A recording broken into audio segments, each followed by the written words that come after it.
tonight as a part of our Maundy Thursday celebration. We want to look closely at a famous religious painting, The Last Supper by Leonardo da Vinci. Leonardo was born in Vinci, Italy in 1452. And although we know that he excelled as a sculptor and a scientist, an inventor, and an engineer, he's mostly remembered primarily for two of his paintings, the Mona Lisa and The Last Supper. In 1494, Leonardo was commissioned by the Duke of Milan to decorate the dining area in the Church of Santa Maria delle Grazie in Milan, Italy. There was no hesitation about the choice of the theme for the painting. What could be more appropriate for a dining area than the Last Supper painted on a large wall? Leonardo chose to portray the moment when the Lord said, "One of you will betray me." And instantly the 12 apostles became 12 men of different moods and different personalities. Only Jesus himself remained composed. In the excitement, one of them overturns a container of salt, one of them draws a knife, some of them look at Jesus, others gaze off at one another in disbelief. And tonight we'll construct a living reproduction of that moment during the Last Supper. And we'll look at the personalities of these 12 who each one asked themselves, is it me who will betray the Lord?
Mary, the mother of Jesus, was also in the upper room on that night.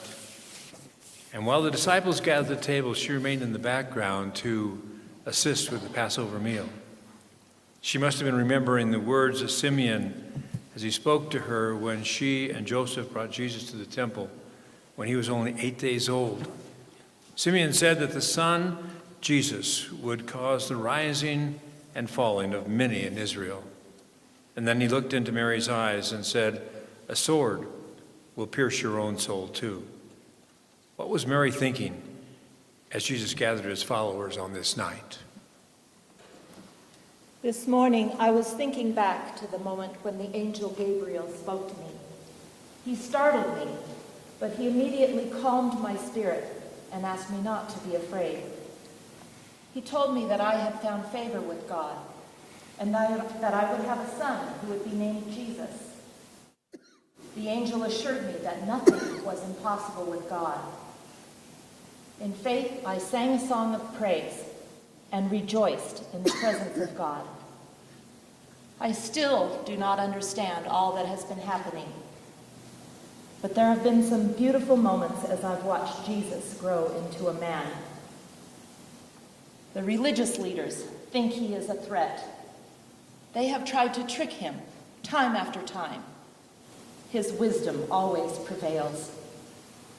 But now there is a different atmosphere in Jerusalem. As we gather to celebrate the Passover, he has been different. His friends don't seem to see it, but a mother's heart always knows. He even said that one of his closest friends would betray him. Look at them. I know they love him. I have loved him from the moment of conception.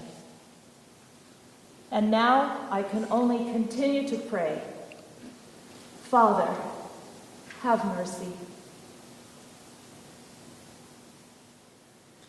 Several of the 12 disciples were friends of Jesus before they encountered him. One pair of close friends were Philip and Nathanael. And although both of these men had been disciples of John the Baptist, they were men of two very distinct personalities. Philip was a quiet person who spoke very little. And like most of us, he never made the headlines. He was never a dashing, colorful figure. He was a practical man who could grasp a problem quickly and come up with an answer.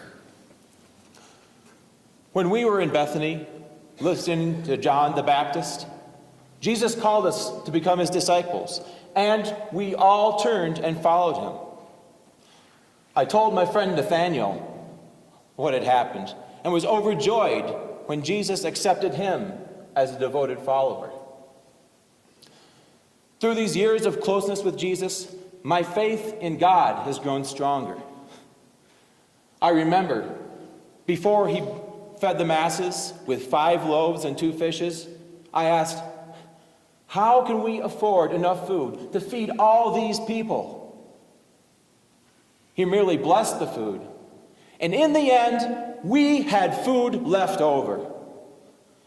That was one of many miracles we saw that proved God's love for us. When Jesus told us that God is our Heavenly Father, it was almost beyond my understanding. But I have listened to the Master and grown to understand his words. In fact, I can say that he who has seen Jesus has seen the Father. Now, he shocks us by telling us there is a betrayer amongst us. How can the traitor betray Jesus, knowing that in doing so, he's betraying God? Can our number be so blind? Who can it be? Is it me? Philip's close friend Nathanael was strikingly different. He was both outspoken and of a more meditative mind. Nathanael had studied the scriptures and given much thought to the messianic promises and to the hope of Israel. I am sometimes called Bartholomew. Like many of my friends here, I'm a fisherman. You may be familiar with my hometown, Cana of Galilee. This is where Jesus performed his first public miracle, where at a wedding he turned water into wine. Now, I was a disciple of John the Baptist. He's the one that introduced me to Jesus. But it was my friend, Philip, who came to me one day and said, "We have found him. We have found the one that Moses and the prophets have wrote of.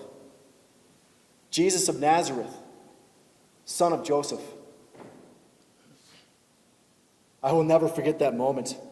I recall.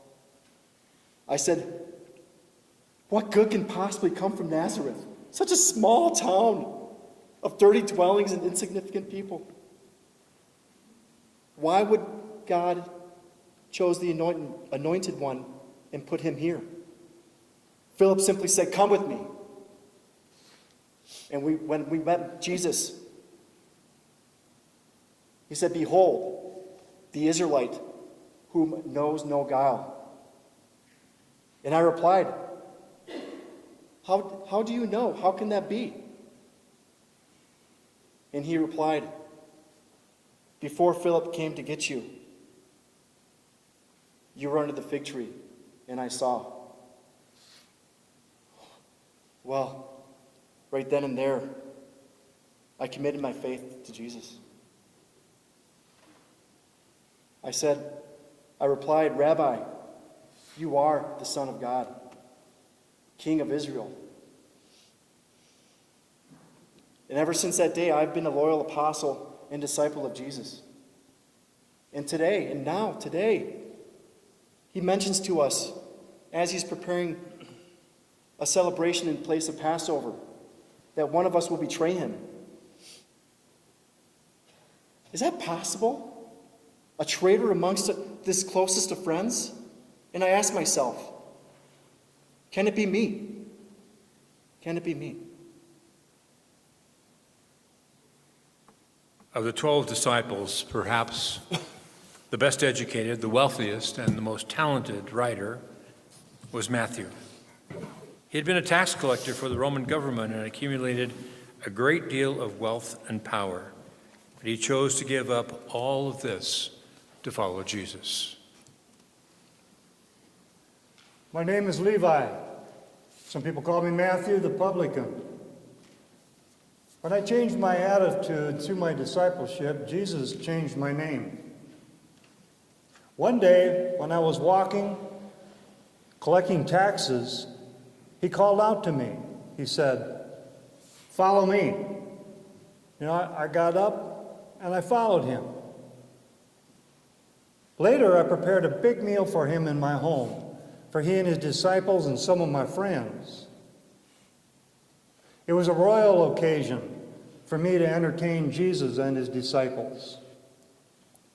Some of the Pharisees were complaining, however, that Jesus was eating with sinners and publicans. He said, "It is not the well who are in need of a physician." Ever since that day that I've repented and followed him, I've been studying the Old Testament very carefully and am totally convinced that Jesus is that fulfillment of those Old Testament prophecies of the coming Messiah, the Anointed One. I've listened to his sermons. They are the new gospel. Good news for the whole world. But yet, he speaks of bad news, tragic news. He says maybe one of us will betray him. Now, who could that be? Would they suspect me, a one-time hated tax collector? Do I suspect myself? Is it me? In direct contrast to Matthew, who worked with the Roman government, we find a disciple who belonged to one of the most intolerant and fiercest of the Jewish sects, the Zealots. They were declared enemies of the Roman government. Simon the Zealot, at one time, fought for refusing to pay taxes to the Romans and supported the deliberate overthrow of the Roman government through secret plots and conspiracies. Before Jesus called me, I was a member of a hot-headed, bloodthirsty band of revolutionaries known as the Zealots. We favored armed rebellion against Rome. Our desire was to crush our enemies and restore the ancient glory that was Israel's during the days of Solomon and David. But Jesus told us of another kingdom, the kingdom of the human heart, where God reigns supreme. From that, I changed my mind and my allegiance.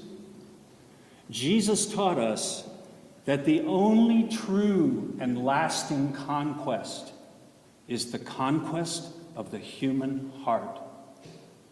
For that, I have given him my highest loyalty and deepest devotion.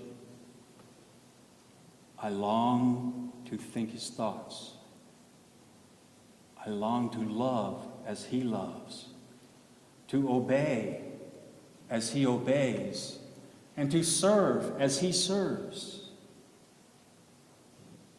My surrender has not imprisoned me, but rather, it has set me free for the first time in my life. I'm not afraid of Rome anymore. Rome is mighty, but God is almighty. We will defeat Rome by outliving and outloving her in the name of God. Yet, Jesus tells us that there is a Roman among us who would do by force what should only be accomplished in love? Is it Matthew the publican? Or does he suspect me? Because I'm the only former zealot among us. Is it me? 4 of the disciples with Jesus at the Last Supper had been successful business partners in the fishing industry in Galilee before they followed Jesus. Andrew, Peter, James, and John were 4 men of very distinct personalities. Andrew was the least educated of the 4. He was also the most humble, loyal, and selfless of the 4. He was content to fill his place, no matter how small it might be.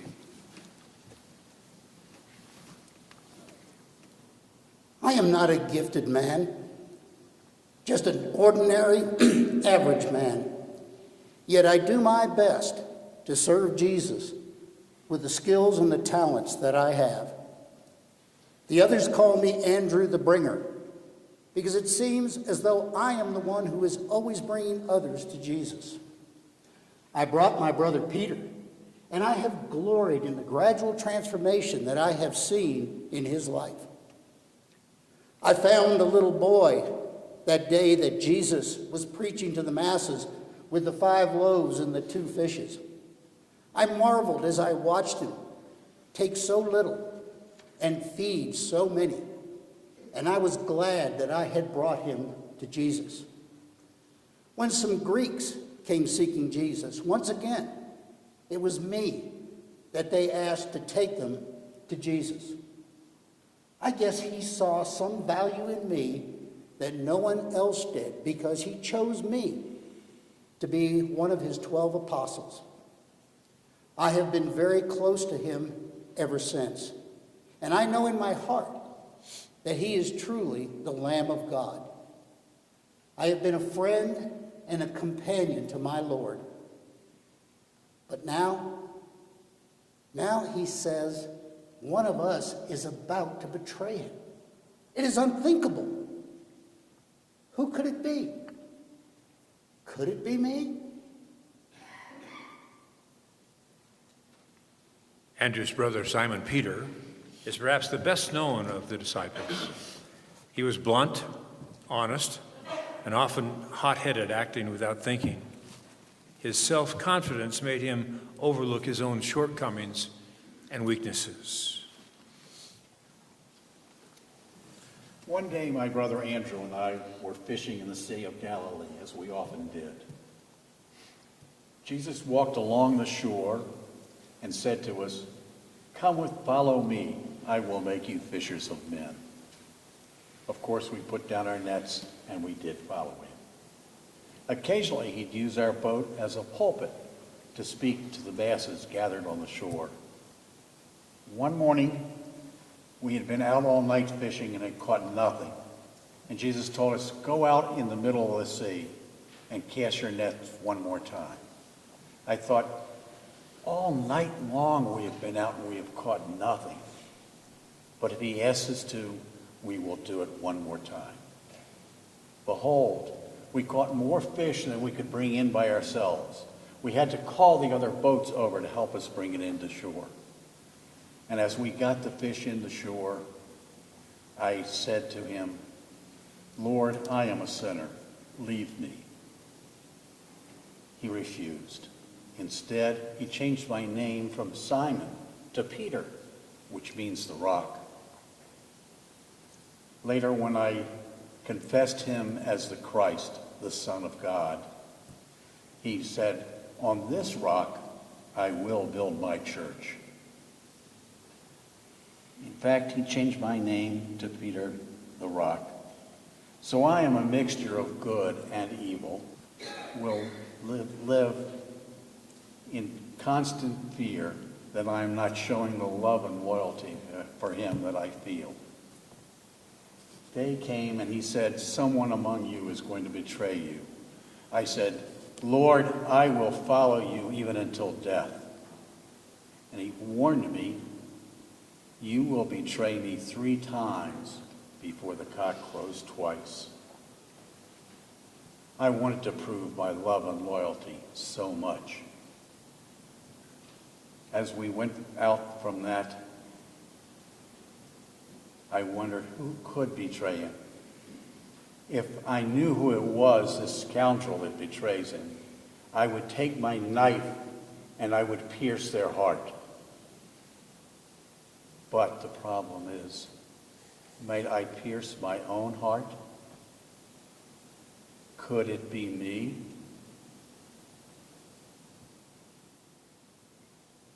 James and John were brothers coming from a successful family who owned their own ships and servants.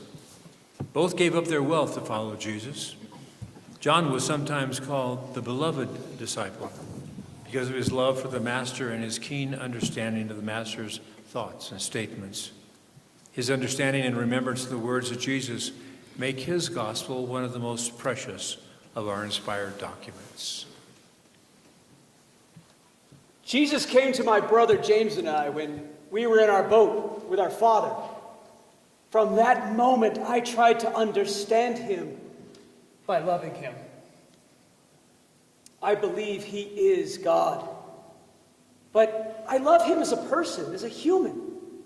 And he's always returned my love. Perhaps this is why he calls me the beloved disciple. Because I've been there through all his trials and his great achievements. I was there at the Mount of Transfiguration when we beheld his glory. He nicknamed my brother and I the Sons of Thunder. But don't get him wrong. We're peaceful men. We're hardworking, even if we get really impatient for those who reject Jesus.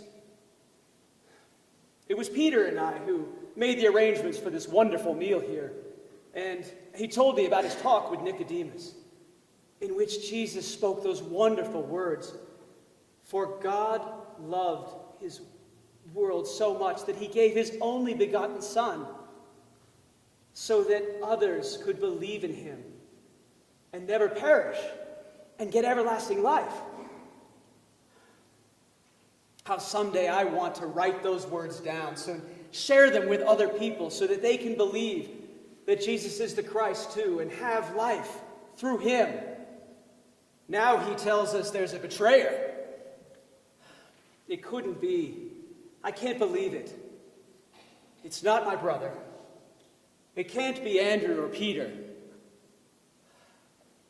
Who could it be? Could it be me? James, along with Peter and John, was part of the inner circle of the disciples, and he would be the first of the apostles to be martyred.